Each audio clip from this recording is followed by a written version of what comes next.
7 types of infographics that you should add to your digital marketing plan.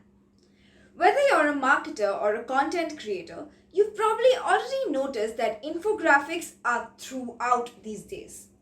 But why is everyone obsessed with infographics? Because infographics are great for attractively sharing detailed news. If you are a marketer, then you should include infographics in your content list. But creating infographics for the first time can be tricky. So, if you're looking to create an infographic, you need to be aware of several types of infographics. Each type of infographic has a different purpose and showcases different types of data or information. Hey guys, my name is Astha from PaperVideo. So today I will tell you 7 types of infographics that you can add to your content calendar. But before we begin, don't forget to subscribe to the channel and click on the bell icon for notifications.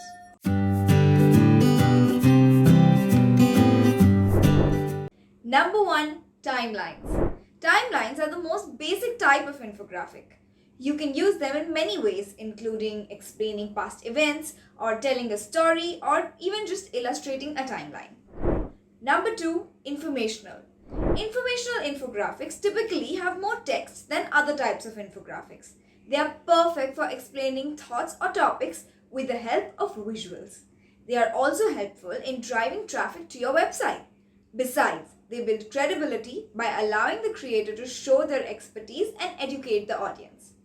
Number 3. How-to. This type of infographic explains how to do something. This infographic can reach a broader audience in comparison to other types. So, if you have something to teach, then this is the best type. These infographics help the audience to achieve their target. Number 4. Visual articles. A visual article is a graphical form of any article or blog. Visual articles are a great way to repost the content you already have. You can share such infographics on social media or print them out to display. They're also a great way to lessen efforts because you can use the same article on different platforms. One of the simplest ways to visually tell trends over a local, national, or international audience is to use a location infographic.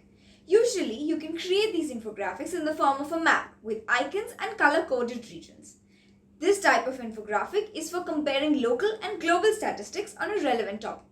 Number 5. Data, or number 6. Charts. The main aim of infographics is data visualization, illustrating complex data and numerical values to help readers. For these types of infographics, you might use bar graphs, pie charts, or even pictograms, whatever works best for telling your data story.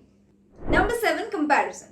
A comparison infographic enlists similarities or differences of two concepts, resources, or anything else that can be compared. You should use them if you intend to help your audience choose between two options or highlight the benefits of a particular brand. Once you've chosen which type of infographic suits your content best, you can start designing your own by exploring with any of the online graphic tools. Once you get familiar with the designs and approaches of different infographics, you start experimenting with some new types. If you enjoyed watching this video, please make sure to like and share it with your friends, family, and colleagues. Share any tips that worked for you in the comment section below. Thank you for watching.